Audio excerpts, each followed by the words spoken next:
ही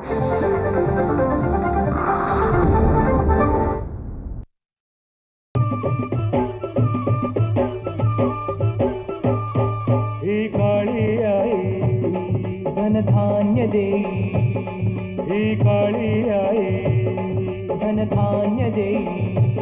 जोडते मनाची नाती आमची माती, आमची माणसं,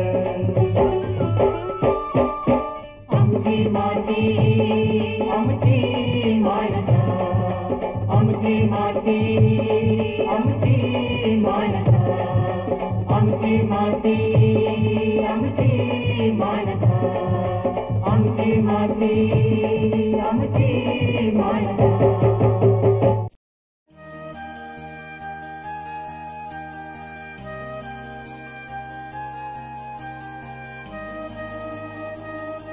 नमस्कार मंडळी, आमची माती आमची माणसं या कार्यक्रमात मी शिवांगी आपलं मनपूर्वक स्वागत करते.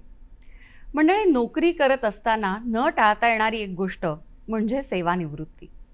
आणि मग जेव्हा या सेवानिवृत्तीचा काळ येतो त्यावेळेस सर्वसाधारणपणे मनस्थिती अशी असते की आता भरपूर काम केलं, थोडासा आराम करेन किंवा आयुष्यभराची जी काही आर्थिक पुंजी आहे तिचा सदुपयोग करेन, बाहेर कुठेतरी फिरायला जाईल वगैरे वगैरे.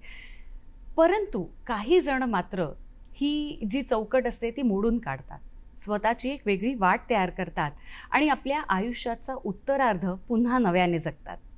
आजच्या कार्यक्रमात आपण अशीच एक यशोगाथा ऐकणार आहोत. आजचा आपला विषय आहे सूर्यफूल लागवड एक यशोगाथा. आणि या विषयावर अधिक चर्चा करण्यासाठी, गप्पा मारण्यासाठी आज आपल्या स्टुडिओमध्ये उपस्थित आहेत श्री सदाशिव भाऊ राऊत. एक प्रगतिशील शेतकरी म्हणून त्यांची ओळख आहे. चला तर मग आपण त्यांच्याकडूनच त्यांच्या या यशोगाथेबद्दल जाणून घेऊया. नमस्कार सर. नमस्कार. कार्यक्रमामध्ये आपलं अगदी मनपूर्वक स्वागत. सर, जसं मी म्हटलं की आपण नोकरी करत होतात आणि त्यानंतर सेवानिवृत्तीनंतर आपल्या मनामध्ये असं आलं की आपण शेतीकडे वळावं. तर हे कसं काय शक्य झालं? म्हणजे तुम्ही आधीच ठरवलं होतं की आपण नोकरीनंतर शेती करायची, की काही कारणाने तुमच्या मनात आलं? सेवानिवृत्तीच्या आधी काही दिवस मला असं वाटायचं आमचा जव्हार मोखाडा हा भाग जो आहे या भागात फक्त एकच पावसाळी पिकं घेतली जातात. नंतर पाण्याच्या सुविधा आहेत किंवा अन्य साधनं असून देखील सहसा उन्हाळी पिकं घेतली जात नाहीत. तर माझ्या मनात ही खंत होतीच. सेवानिवृत्त झाल्यानंतर मी प्रथम आमच्या गावालाच एक खडकड म्हणून धरण झालेलं आहे. त्या धरणामध्ये भरपूर पाणी आहे, पण ते पाणी उपसा करायचं काही साधनं नव्हती. म्हणून माननीय खासदार श्री राजेंद्रजी गावित यांच्या भेटी घेऊन इलेक्ट्रिक कनेक्शन आम्हाला तिथं द्या, पाणी उचलायची व्यवस्था आम्ही करू, किंवा बाकीचं सगळं आम्ही बघू म्हणून विनंत्या केल्या. त्यांनी पण चांगला प्रतिसाद दिला. महाराष्ट्र राज्य विद्युत वितरण कंपनीने पण ताबडतोब सर्वेक्षण केलं. पण ह्याच दरम्यान पंतप्रधान कुसुम सोलार योजनेअंतर्गत आम्ही जे अर्ज केलेले होते त्याच्यात सोलार पंप आम्हाला मंजूर झाले. ते मंजूर झाल्यानंतर मग आम्ही शेतीला सुरुवात जोमाने केली. सर्वप्रथम आंब्याची कलमं आणून लावली, नंतर काजू लावले, आंबे, नारळ, नंतर चिकू, ही जी आमच्या कोकणपट्टीत होणारी पिकं आहेत ही लावली सगळी. आणि नंतर गावातील शेतकऱ्यांचा एक बचत गट तयार केला. बचत गट तयार करून सगळ्या शेतकऱ्यांना सहभागी करून घेतलं. सर्वप्रथम जव्हारच्या तालुका कृषी अधिकारी यांच्याकडून आम्ही हरभऱ्याचा एक प्रयोग केला. 10 जण मिळून सुमारे 5 एकरवर हरभऱ्याची पेरणी केली आणि तो प्रयोग एवढा यशस्वी झाला, प्रत्येक शेतकऱ्याला जवळजवळ 2-2 क्विंटल हरभरा तेव्हा मिळाला. सर, म्हणजे एकूणच काय तर खरं तर सेवानिवृत्तीनंतर आराम करायचं वय असं सर्वसाधारणपणे म्हटलं जातं, पण तसं न करता तुम्ही शेती व्यवसाय पुन्हा नव्याने करू लागलात. खरंच एक कौतुकास्पद गोष्ट आहे. परंतु ज्यावेळेला तुम्ही शेती करायची असं ठरवलं आणि सुरू केली, मग त्यावेळीचं जे तंत्रज्ञान आहे शेतीसाठीचं, तर याचं प्रशिक्षण तुम्हाला कुठून मिळालं? डहाणू तालुक्यातील कोसबाड येथे कृषी विज्ञान केंद्र आहे. तेथील संशोधक माननीय कुशारी साहेबांची माझी ओळख झाली आणि माझ्या कृषीच्या शेतीत पडण्याच्या कामाला तुम्हाला म्हणतो दुप्पट वेगाने मी सुरुवात केली. सर्वप्रथम त्यांनी मार्गदर्शनाबरोबरच आम्हाला पहिलं ट्रेनिंगला बोलावलं. कोसवाडला मी 6-7 दिवस रोपवाटिका ट्रेनिंग म्हणून एक केलं आणि नंतर ह्याच्यातले काय खाचाखुणा आहेत किंवा काय करायला पाहिजे, काय नको करायला पाहिजे, हे सगळं 7 दिवसात आम्हाला शिकवलं गेलं.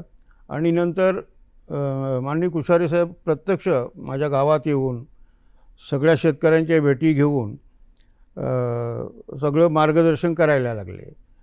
आणि आम्हाला त्यांनी सूचना केली, राऊत तुमच्या शेतात सूर्यफूल चांगलं येईल अशी त्यांनी जी सूचना केली तर आम्ही लगेच होकार दिलाच.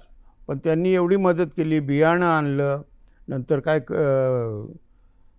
कसं लावायचं सगळं मार्गदर्शन सगळं त्यांनी मार्गदर्शन तुम्हाला त्यांनी दिलं. म्हणजे हो. पारंपरिक पीक तुम्ही आधीपासूनच घेत होतात, हो, परंतु सूर्यफुलाची शेती करायचं हे नवीन संकल्पना नवीन तुम्हाला संकल्पना सुचली. होती. मग ही सूर्यफुलाची शेती करत असताना कशा प्रकारची जमीन असावी किंवा हवामान कसं असावं असं आपल्याला वाटतं? आमच्या जव्हार भागातली जी जमीन आहे ती सूर्यफूल ह्या पिकाला फार पोषक आहे. निचरा होणारी जमीन फक्त चांगली पाहिजे. आणि आमचं जे हवामान आहे जव्हारचं ते सूर्यफुलासाठी एकदम पोषक आहे. आणि हे माननीय कुशारी साहेबांनी ओळखल्यामुळे आम्हाला त्यांनी याची सूर्यफुलाची शिफारस केली. मग ज्यावेळी पहिल्यांदा आपण हे पीक घेतलं त्यावेळी आपल्याला किती नफा झाला होता? पहिल्या वर्षी मी दोन वर्षापूर्वी केलेलं होतं. त्याच्यात जास्त नफा नाही, पण माझं समाधान होईल आणि बाजूच्या शेतकऱ्यांना बरं वाटेल आणि शेतकरी आकर्षित होतील एवढं मात्र समाधान मिळाले त्याच्यात. सर, पण सूर्यफुलाची शेती करत असताना वाणाची निवड करणं हे फार महत्त्वाचं असतं. मग आपण आपल्या शेतामध्ये कोणत्या प्रकारच्या वाणाचं पीक घेतलं? वाण कोणतं निवडावं ह्या बाबतीत आम्ही अनभिज्ञच होतो. पण मार्गदर्शन चांगलं असल्यामुळे श्री कुशारी साहेबांच्या कडूनच आम्हाला ते भैरव 1020 हे वाण मिळालं. आणि आमची जी जमीन आहे जव्हार भागातली ती निचरा होणारी जमीन आहे. त्याच्यामुळे त्या निचरा होणाऱ्या जमिनीत हे पीक चांगलं येईल असं त्यांच्या पण लक्षात आलेलं होतं. आणि पाण्याचा प्रश्न म्हणाल तर आम्हाला पंतप्रधान कुसुम सोलार योजनेअंतर्गत सोलार कृषी पंप मिळालेलाच होता, त्यामुळे पाण्याचा पण प्रश्न सुटला. सूर्यफुलाची लागवड करताना आपण कोणत्या पद्धतीचा वापर केला गेला होता? कोसवाडहून जे आम्हाला मार्गदर्शन मिळालेलं होतं की सरी पद्धत जी आहे त्याचा अवलंब करा म्हणून आम्ही पहिल्या सऱ्या तयार केल्या. सऱ्या तयार केल्यानंतर सिंगल सुपर फॉस्फेट म्हणून एक पावडर येते, ते पावडरीचं सगळीकडं फवारून घेतली. त्याच्यानंतर प्रत्येक 1 फुटावर 1 असं बी लावत आम्ही ही सगळी सुरुवात केली. त्याच्यानंतर उगवण जेव्हा झाली तेव्हा काही ठिकाणी मर रोगामुळे किंवा इतर काही कारणामुळे बी उगवलेलं नव्हतं. त्या ठिकाणी आम्ही परत बघून त्या ठिकाणी परत लागवड केली. आणि थोडंसं मोठं झाल्यानंतर खोडकिड्याचा प्रादुर्भाव झाला. मग कोसवाडच्याच मार्गदर्शनाखाली फवारणी झाली. फवारणी झाल्यानंतर खोडकिड्याचं पूर्ण निर्मूलन झालं. आणि रोपं थोडी मोठी झाल्यानंतर ज्या ठिकाणी एका रोपाला 2-2 फांद्या फुटलेल्या होत्या त्या 1-1 फांद्या आम्ही कट केल्या. आणि त्याच्यामुळे सूर्यफुलाची एवढी जोमाने वाढ झाली. आमची माती आमची माणसं. खतांचा वापर आपण कशा प्रकारे केला? शेणखत आणि कंपोस्ट खत. नांगरणी करण्याआधी भरपूर शेणखत आणि कंपोस्ट खत याचा वापर केल्यामुळे मी जास्त सेंद्रिय खताचाच वापर केल्यामुळे दुसरी खतं जास्त वापरली नाहीत. त्याच्यामुळे रिझल्ट मला चांगले मिळाले. सूर्यफुलाचं पीक घेत असताना आंतरमशागतीचं आपण काय महत्त्व? तण वाढतं, तण काढणं फार महत्त्वाचं आहे. तण काढणं, नंतर एका याला डबल फांद्या फुटल्या असतील ह्या काढणं फार महत्त्वाचं आहे. आणि जास्त आंतरमशागतीची काय गरज नाही. फक्त पाणी वेळेवर देणं फार महत्त्वाचं आहे. तेच आता मी आपल्याला विचारणार होते की पाण्याचं व्यवस्थापन, पाणी किती प्रमाणात आणि कधी द्यावं लागतं? पाणी देताना आमची जमीन जी आहे ती निचरा होणारी जमीन आहे, त्याच्यामुळे ओलावा संपूर्ण गायब झाला की एक 6 दिवसाचं मी टाईम टेबल ठेवलेलं होतं. 6 दिवसांनी एकदा परत सऱ्यांना पाणी भरलं का परत 6 दिवसांनी पाणी द्यायची गरज लागत होती. पाण्याची उपलब्धता तुमच्या शेतामध्ये होती का, किंवा त्याचं नियोजन तुम्ही कशा प्रकारे केलात मग? एक 10 वर्षापूर्वी आमच्या जमिनीला लागूनच खडखड धरण म्हणून मोठा धरण झालेलं आहे आणि मुबलक पाणीसाठा उपलब्ध आहे. त्या धरणावरच आम्ही पंप बसवले आणि पाण्याचं नियोजन केलं. सूर्यफुलाचं पीक संपूर्णतः तयार झाल्यानंतर त्याची जी काढणी आहे ती कशा प्रकारे केली जाते? आम्ही घरगुतीच आणि थोडेसे मजूर घेऊन सूर्यफुलाची जी बोंडं येतात ती कट करून एकत्र केली, एक दिवस सुकवली आणि त्याचं बी चाळणीवर घासून ती बी ताबडतोब आपल्याला मिळतं. सूर्यफुलाचं पीक घेत असताना कोणकोणत्या समस्या येऊ शकतात? म्हणजे पक्ष्यांचा त्रास म्हणा किंवा काही किडी किंवा काही रोग आहेत त्यांचा प्रादुर्भाव होऊ शकतो का? फुलावर कीड जास्त येत नाही, परंतु पोपट आणि बाकीचे पक्षी आहेत यांचा फुलोऱ्यावर आल्यावर फार त्रास होतो. बाकीचे कीड आणि रोग विशेष नाही, माझा अनुभव तरी असं सांगतो, कीड आणि रोग विशेष नाही, पण जंगली जे पक्षी आहेत त्यांचा फार त्रास होतो. मग त्यावर आपण काय उपाययोजना केली? नाही, मी काहीच केलं नाही. म्हटलं हे पक्षी आपले खरे दोस्त आहेत म्हणून मी त्यांना हाकलण्याचा पण कधी प्रयत्न केला. हां, बाजूला थोडीशी ज्वारी नंतर पेरली. ज्वारी जेव्हा परिपक्व झाली तेव्हा सगळे पक्षी त्या ज्वारीवर जाऊन बसायचे. मग सूर्यफुलाकडे दुर्लक्ष झालं. अतिशय सुंदर अशी उपाययोजना आहे. हो. परंतु सूर्यफुलाचं पीक घेत असताना परागीकरणाची आवश्यकता भासते का? याच्या आधी सूर्यफूल लागवडीच्या आधीच आम्ही काय केलं, हुशारी साहेबांशी बोलून म्हटलं सर ह्याची पूर्वतयारी कशी करावी परागीकरणाच्या दृष्टीने. मग त्यांनी एक आमच्याकडं जव्हार भागात अंडर द मँगो ट्री नावाची एक संस्था आहे, त्या संस्थेकडून आम्हाला मधमाशांच्या पेट्या मिळाल्या. प्रत्येक मेंबरला 2-2 पेट्या मिळाल्या. त्या पेट्या मिळाल्यामुळे परागीकरणाचा प्रश्न आमचा एकदम 100% सुटून गेलेला आहे. अजूनही माझ्याकडे 3 मधमाशीच्या पेट्या आहेत आणि माझं पूर्ण लक्ष आहे त्यांच्याकडे. मधमाशा उडून जाऊ नयेत किंवा त्यांना काही वेळेस आता फुलं कमी असतात तेव्हा त्यांना साखर पाक द्यावा लागतो. कृत्रिम काहीतरी त्यांना दिलं पाहिजे, नाहीतर मग मधमाशा जातात उडून. साखर पाक आम्ही वेळच्या वेळी देतो. त्याच्यामुळे गावातल्या जवळजवळ 20 शेतकऱ्यांकडे एवढ्या मधमाशींच्या पेट्या आहेत. पण आज इतके वर्ष सूर्यफुलाचं पीक घेत असताना आपला काय अनुभव आहे? म्हणजे सुरुवातीला तुम्ही म्हणालात की फार अल्प प्रमाणात नफा झाला, परंतु आज एवढ्या वर्षात तुम्ही अनेक प्रयोग त्यामध्ये सातत्याने करताय, तर आत्ता तुम्हाला किती नफा होतोय त्यात? यंदा मी जवळजवळ अर्धा एकर पूर्णपणे सूर्यफुलच केलं. नंतर माझ्या मित्रमंडळी किंवा आमचे गटातले सभासद आहेत त्यांना पण करायला सांगितलं. माझ्या याचा रिझल्ट फारच चांगला आला. मला जवळजवळ 2 क्विंटल सूर्यफुलाच्या बिया मिळालेल्या आहेत आणि ह्या बिया आम्ही फक्त स्वतःसाठी तेल वापरण्याच्या उद्देशाने सुरुवातीला ठेवलेल्या आहेत. व्यापारी दृष्टिकोनातून अजून हे केलेलं नाही. म्हणजे या सूर्यफुलाचं पीक घेत असताना तुम्ही त्यांच्या बियांपासून तेलाची सुद्धा निर्मिती करू हो, शकता. तेलाची निर्मिती करतो. तर हे कसं काय शक्य होतं? सूर्यफूल साफ केल्यानंतर आमच्याकडे जे घाणी म्हणतो आम्ही त्याला,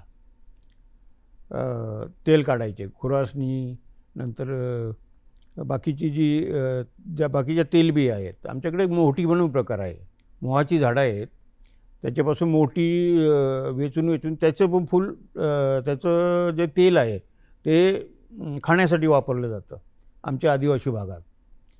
आम्ही पण वापरलेलं आहे आणि कधीकधी वापरतो पण. तर तिथं नेऊन हे तो घाणा जो असतो त्याच्यात आटून आणायचं मला सुमारे यंदा तरी एक 150 लिटर तेल मिळेल अशी शक्यता वाटते. सर, मगाशी आपण उल्लेख केलात की आपण मधमाशांच्या पेटींचा उपयोग केला, तर हो. या मधमाशांच्या पेटींचा उपयोग केल्यानंतर तुमच्या उत्पन्नामध्ये किती वाढ झाली? उत्पन्नात जवळजवळ 30 ते 35% वाढ झालेली आहे. कारण परागीभवन जे आहे ते मी स्वतः निरीक्षण करतो. मधमाशा येतात का, पण सकाळी 9 वाजले का जाऊन शेतात बघायचं, सगळ्या मधमाशाच भरलेल्या असतात आणि त्याच्यामुळे 30 ते 35% उत्पन्न वाढलेलंच आहे. आणि ह्या मधपेट्यांचा आम्हाला मध काढण्यासाठी पण उपयोग होतो. असा ह्या मधपेट्यांचा दुहेरी दुहेरी होतो. उपयोग. हो. सर, सूर्यफुलाची शेती ही का महत्त्वाची आहे? म्हणजे त्याचा काय तुम्ही उपयोग सांगाल? आता आपण बघतो सगळीकडे सगळं भेसळयुक्त तेल किंवा ते खाद्यतेलात निरनिराळे केमिकल वापरून आपल्याला दुकानातून मिळतात, इकडनं मिळतात. त्याच्यापेक्षा आपण हे स्वतः जर तयार केलं तर शेतकरी बांधवासाठी ते चांगलं आहेच, पण बाकीच्या जनतेने पण शेतकऱ्यांकडून डायरेक्ट हे तेल घेतलं तर बराचसा फरक पडू शकेल. कारण आता आम्ही जर शेतकऱ्यांना कोणाला पाहिजे, यंदाचं तर कोटा आमचा संपलेला आहे, पण पुढच्या वर्षीपासून जर कोणाला हवं असेल तर आम्ही निश्चितच आगाऊ आम्हाला कळवलं तर 350 रुपये लिटर या भावाने आम्ही तेल, शुद्ध तेल देऊ शकतो. म्हणजे बाजारात सूर्यफुलाच्या तेलाला खूप मागणी आहे आणि म्हणूनच हे सूर्यफुलाचं पीक फार महत्त्वाचं आहे. सर, आपण शेती तर करतच होतात, पण त्याचबरोबर आपलं सामाजिक कार्य देखील फार मोठं आहे. म्हणजे बऱ्याचदा आपण महिला बचत गटाबद्दल ऐकलेलं असतं, पण हो. आपण पुरुषांचा बचत गट हो. तयार केलात आणि त्यातून फार सुंदर असं कार्य आपण साधताय, तर हो. त्याबद्दल ऐकायला नक्कीच आवडेल. मी सेवानिवृत्त झाल्यानंतर गावाला गेल्यावर कृषी विभागाकडे वगैरे इकडे तिकडे चौकशी केली, सगळ्यांच्या ओळखी करून घेतल्या. नंतर मग पुरुष बचत गट तयार करता येतो आणि त्याला मंजुरी पण मिळते. हे झाल्यानंतर आम्ही सगळी कार्यवाही करून मंजुरीसाठी पाठवला. आम्हाला मंजुरी पण मिळाली. मंजुरी मिळाल्यानंतर मग बचत गटाकडून आम्ही निरनिराळ्या ज्या योजना, शासकीय योजना येतात त्या घ्यायला सुरुवात केली.